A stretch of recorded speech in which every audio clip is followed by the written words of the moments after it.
Hi everyone, so once again welcome you all on Law Vita here. This is Aradhya Gupta and today in this video we are going to discuss the revenue officers under UP Revenue Code 2006.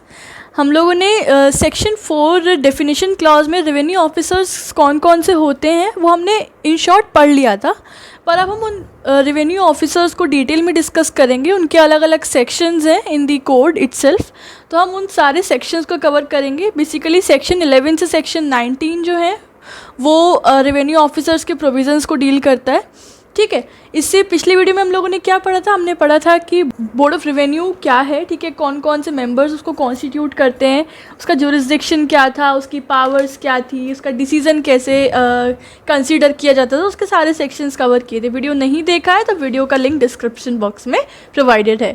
ठीक है, चलिए शुरुआत करते हैं section 11 से. देखिए, मैंने आप लोगों को सेक्शन 5 में डिवीज़न बताया था स्टेट का. किस तरीके से था डिवीज़न, कुछ याद है? उसमें था स्टेट डिवाइड है आपका डिविजन्स में, मंडल बोल रहे थे हम उसको. फिर डिविजन्स फर्दर डिवाइडेड थे डिस्ट्रिक्ट में, याद होगा. डिस्ट्रिक्ट डिवाइड थी तहसील में, तहसील डिवाइडेड थे परगनाज में, और परगनाज डिवाइडेड थे विलेजेस में, है ना. ये आपका पूरा रेवेन्यू एरिया का डिवीज़न था इन द स्टेट, राइट.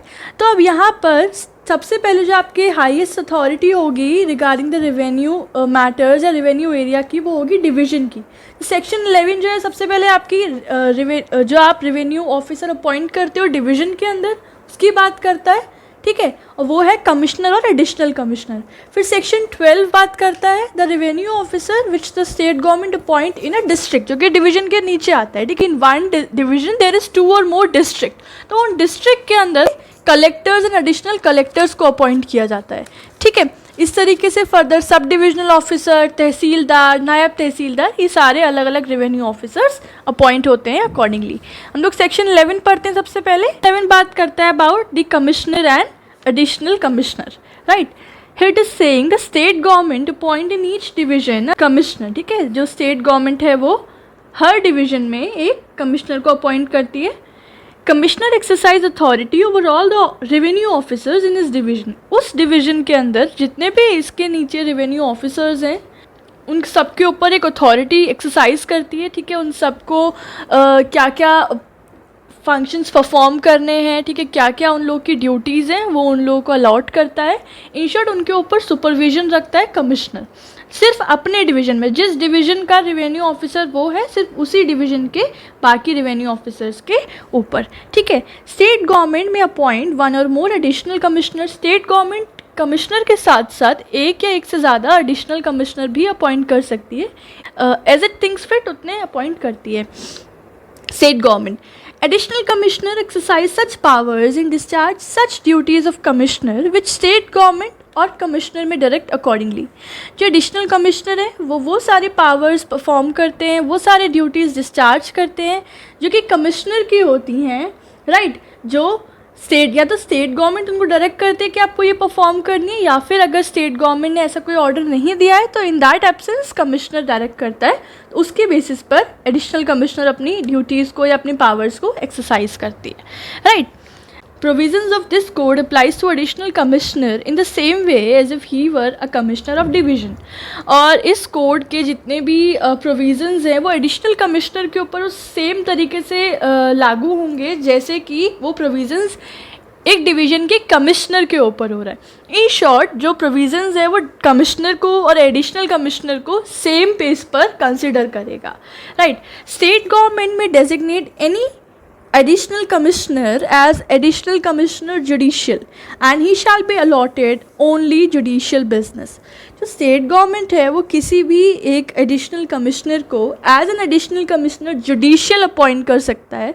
ठीक है, वो जो एडिशनल कमिश्नर जुडिशियल अपॉइंट किया गया है उसको सारे के सारा जितना भी रेवेन्यू मैटर से रिलेटेड जुडिशियल बिजनेस है वही अलॉट किया जाएगा और वो उसी पर ही वर्क करेगा.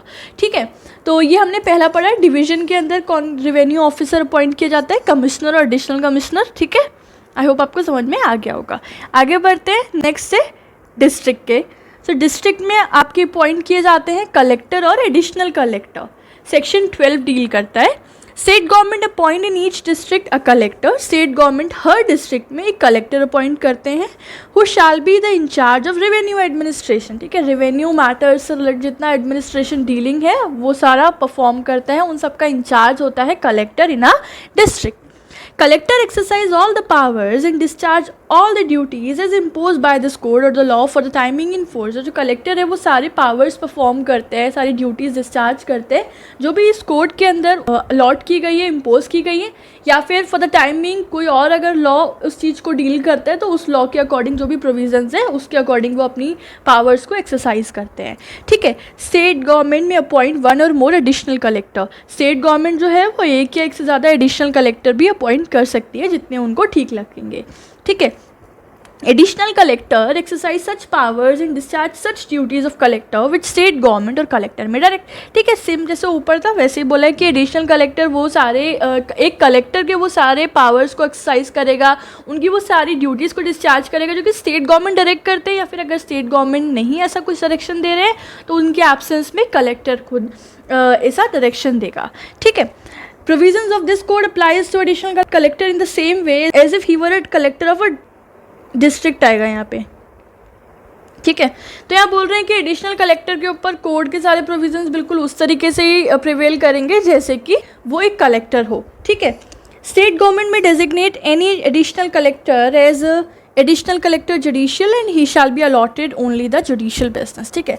और just same as in the case of additional commissioner, यहाँ पे डिस्ट्रिक्ट के अंदर किसी भी एक एडिशनल कलेक्टर को as a additional collector judicial appoint किया जाता है बाय स्टेट गवर्नमेंट, और उनको सारे डिस्ट्रिक्ट के जितने भी रेवेन्यू डीलिंग्स हैं उनकी जितना भी जुडिशियल बिजनेस है उसका काम उनको सौंपा जाता है. ठीक है. आपने देखा होगा ऑलमोस्ट सब चीज़ सेम थी, बस शब्दों का अंतर था. वहाँ पे कमिश्नर है तो यहाँ पे कलेक्टर है, वहाँ पे एडिशनल कमिश्नर है, यहाँ पे एडिशनल कलेक्टर है, वहाँ पे एडिशनल कमिश्नर जुडिशियल थे और यहाँ पे एडिशनल कलेक्टर जुडिशियल है. ठीक है. आपको ये याद रखना है कि इन ऑफिसर्स का नाम क्या है इन डिफरेंट रेवेन्यू एरियाज. ठीक है. आगे बढ़ते हैं.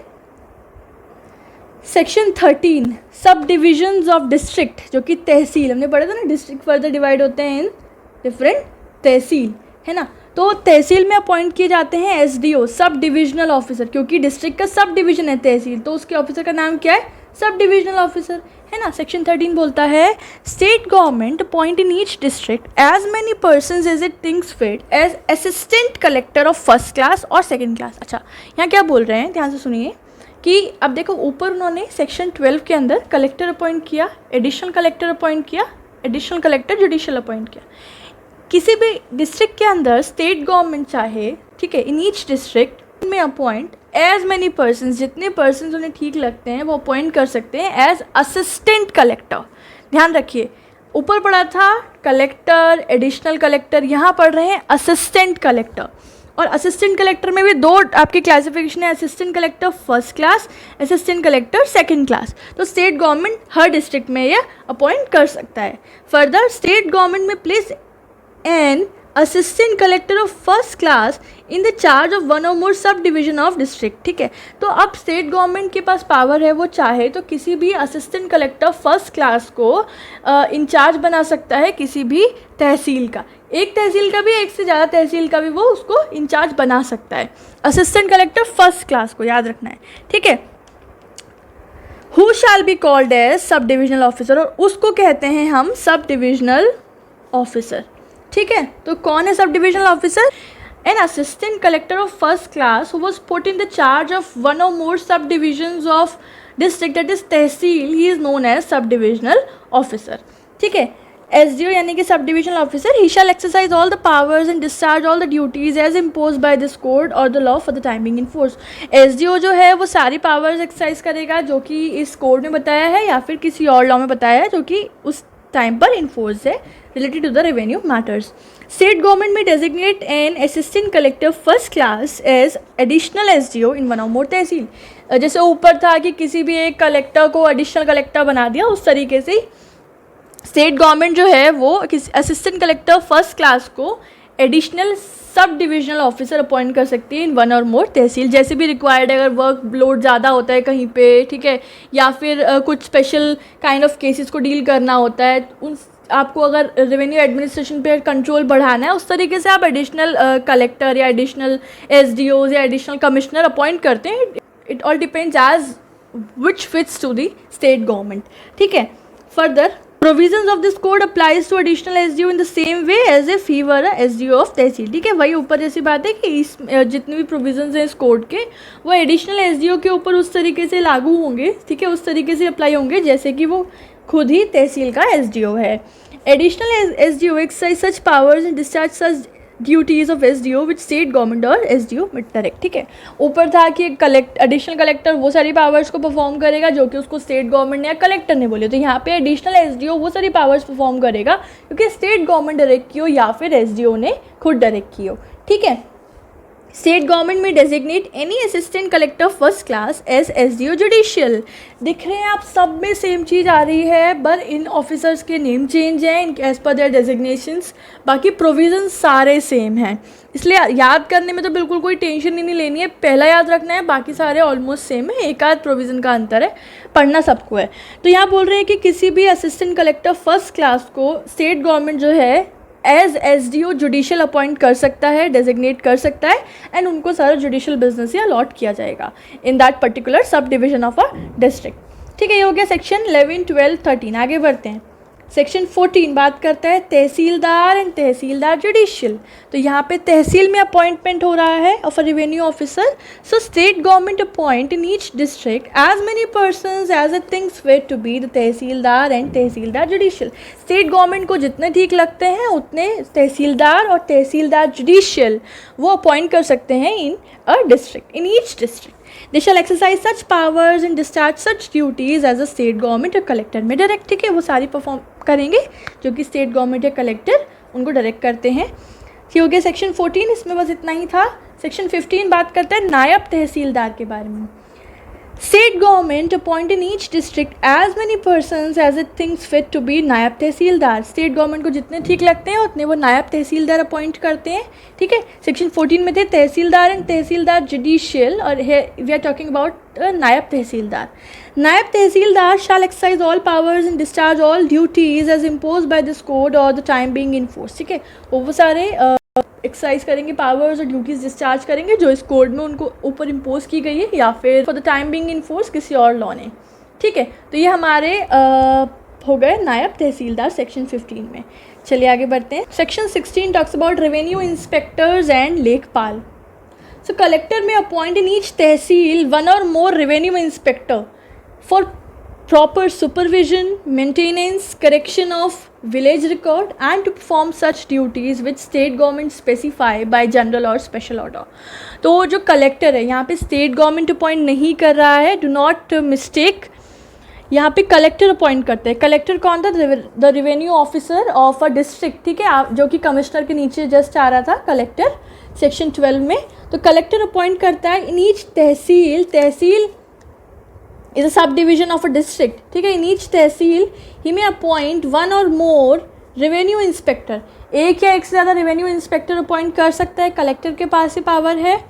फॉर किस लिए करता है? For proper maintenance, supervision and correction of village records. Village का जितना भी रिकॉर्ड है, ठीक है, regarding the land, regarding the holdings, regarding the tenure, their rights, ठीक है, उन सब से रिलेटेड जितना भी रिकॉर्ड है उसको मेंटेन करना, उसको सुपरवाइज करना, उसको करेक्ट करना, ये सारा मेन काम के लिए रेवेन्यू इंस्पेक्टर अपॉइंट किया जाता है. and to perform all such duties which state government specify by general or special order. इसके अलावा कोई भी और ड्यूटी जो कि स्टेट गवर्नमेंट स्पेसिफाई करती है किसी जनरल या स्पेशल ऑर्डर में. ठीक है. इसके साथ साथ collector may appoint in each tehsil a lekhpal as many as it thinks fit. ठीक है. कलेक्टर जो है वो तहसील के अंदर लेखपाल भी अपॉइंट करते हैं जितने उनको ठीक लगते हैं. फॉर किस लिए? For preparation, maintenance and correction of village records. देखो, revenue inspector is a higher authority than lekhpal. Revenue inspector का काम था सुपरविजन करना ऑफ द रेवेन्यू रिकॉर्ड्स और लेखपाल का काम है for the preparation of village record. तो ये इन दोनों में डिफरेंस रहता है. कलेक्टर अपॉइंट कर रहे हैं इन दोनों को तहसील के अंदर, ही समझ में आ रहा है, पर इनके अंदर अंतर ये है रेवेन्यू इंस्पेक्टर सुपरविजन कर रहा है विलेज रिकॉर्ड का, बट लेखपाल जो है वो प्रेपरेशन कर रहा है, ठीक है। वो उसके सुपरविजन में काम कर रहा है, उन डॉक्यूमेंट्स को, उन रिकॉर्ड्स को प्रिपेयर कर रहा है, करेक्ट कर रहा है, मेंटेन कर रहा है। And he shall also perform all such duties as state government shall specify by general और स्पेशल ऑर्डर, ठीक है भाई। तो ये सारे हमारे रेवेन्यू ऑफिसर्स थे मेन, जो भी अपॉइंट किए जाते हैं इन अ डिस्ट्रिक्ट अलग अलग रेवेन्यू एरियाज़ में। आई होप आप लोगों को समझ में आ गया होगा। सेक्शन 11 में पढ़ा था कमिश्नर एंड एडिशनल कमिश्नर, 12 में collector, additional collector, section 13 SDO, additional SDO, याद रखना। एडिशनल कलेक्टर फर्दर क्लास 1 और क्लास 2 के अपॉइंट होते हैं। फिर क्लास 1 के एडिशनल कलेक्टर को आप एज एन एसडीओ अपॉइंट करते हो, ठीक है। फिर फर्दर तहसीलदार, तहसीलदार जुडिशियल, नायब तहसीलदार एंड जो सेक्शन 16 में है रेवेन्यू इंस्पेक्टर और लेखपाल, उसे स्टेट गवर्नमेंट नहीं कलेक्टर अपॉइंट करता है इन तहसील, रेवेन्यू इंस्पेक्टर्स एंड लेखपाल, ठीक है। चलिए आगे बढ़ते हैं। अब बात करते हैं सेक्शन 17 की। Section 17 talks about the combination of offices. It says that the state government competent to appoint one same person for 2 or more offices, ठीक है। यहाँ बता रहे हैं कि स्टेट गवर्नमेंट के पास ये पावर होती है कि वो किसी एक ही पर्सन को अपॉइंट कर सकता है फॉर एन इंचार्ज ऑफ 2 और मोर ऑफिसेस, ठीक है। हो सकता है कि फॉर एग्जांपल एक तहसील है, तहसील में उसको 4 अलग अलग ऑफिसेज हैं, ठीक है। उनके वो 4 अलग अलग तहसीलदार अपॉइंट करता, पर उसके बजाय उसने रादर एक ही पर्सन को उन सारे ऑफिसेस का इंचार्ज बना दिया। तो उस तरीके से कॉम्बिनेशन ऑफ ऑफिस करने का जो पावर है वो स्टेट गवर्नमेंट के पास है इन दिस पर्टिकुलर प्रोविजन। और state government may confer upon one person the denomination power of other officer और officers of that certain local limits. और स्टेट गवर्नमेंट जो है वो किसी एक ऑफिसर को किसी और ऑफिसर की पावर भी प्रोवाइड कर सकता है in certain particular cases of that particular local limit. उस पर्टिकुलर लोकल लिमिट के ही किसी ऑफिसर को दूसरे उसी लिमिट के ऑफिसर की कुछ पावर्स जो हैं, डिनोमिनेशंस जो हैं, वो कन्फर कर सकता है। ये भी स्टेट गवर्नमेंट के पास पावर है। तो ये था कि किस तरीके से जो स्टेट गवर्नमेंट है वो कॉम्बिनेशन ऑफ ऑफिसेस कर सकती है। Section 18 talks about the recovery of money, papers in other property of government. किस तरीके से जो गवर्नमेंट की प्रॉपर्टी है या फिर पब्लिक मनी है, पब्लिक पेपर्स, डॉक्यूमेंट्स, उनको रिकवर कैसे कर सकते हैं। सो कलेक्टर मे ऑर्डर एनी रेवेन्यू ऑफिसर और other formally employed officer in a district. यहाँ पे डिस्ट्रिक्ट की बात हो रही है, कलेक्टर वहाँ का मेन इंचार्ज है, हेड इंचार्ज है।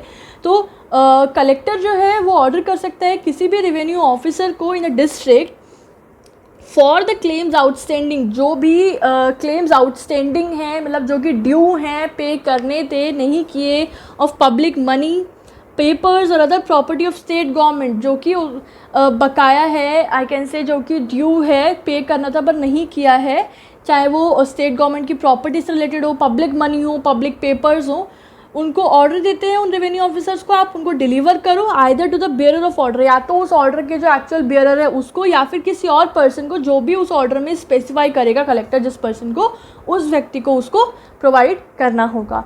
If that person does not comply with the orders of collector, अगर वो ऑफिसर कलेक्टर के ऑर्डर्स को कंप्लाई नहीं करता है, उनको फॉलो नहीं करता है, then the penalty shall be imposed of ₹250 each day till the direction is complied। तो ऐसे में क्या है, उनके ऊपर पेनल्टी इम्पोज की जा सकती है ₹250 ईच डे, जब तक वो डायरेक्शन कंप्लाइड नहीं हो जाता है। वो जो ऑर्डर दिया है, जो भी डायरेक्शन दिया उस ऑर्डर में आप उसको पूरा नहीं करते हो, तब तक हर दिन आपको ₹250 पेनल्टी लगेगा। लेकिन यहाँ पे कंडीशन है that such penalty shall not exceed the amount of 25,000, maximum 25,000 है, उससे एक्सीड नहीं होगा, ठीक है। The officer will be given reasonable opportunity of being heard before a penalty will be imposed upon him। लेकिन ऑफिसर को भी अपनी बात कहने का एक मौका दिया जाएगा, उसकी बात सुनी जाएगी, उसके ऊपर पेनल्टी इम्पोज की जाए उससे पहले he shall be given a reasonable opportunity of being heard। Imposition of penalty shall not bar for any prosecution or recovery under any law which is for time being in force, ठीक है। Penalty impose कर दिए, इसका मतलब ये नहीं है कि आप कोई भी और फर्दर प्रोसिक्यूशन नहीं हो सकता है, या आप किसी और लॉ के अंदर वो रिकवरी नहीं कर सकते हो उन पब्लिक पेपर्स की, या जो भी आउटस्टैंडिंग क्लेम था, नहीं। That imposition of penalty shall not bar any such prosecution और recovery under any other law, ठीक है। पर for the time being in force उसका एक लिमिटेशन पीरियड होगा उसके विद इन ही, ठीक है। तो ये था किस तरीके से कलेक्टर बाय ऑर्डर में रिकवर द मनी, पेपर्स और other property of the government. ठीक है, लास्ट सेक्शन है हमारी इस वीडियो का, section 19, other powers of revenue officers. Revenue officers के पास और क्या क्या पावर्स होती हैं।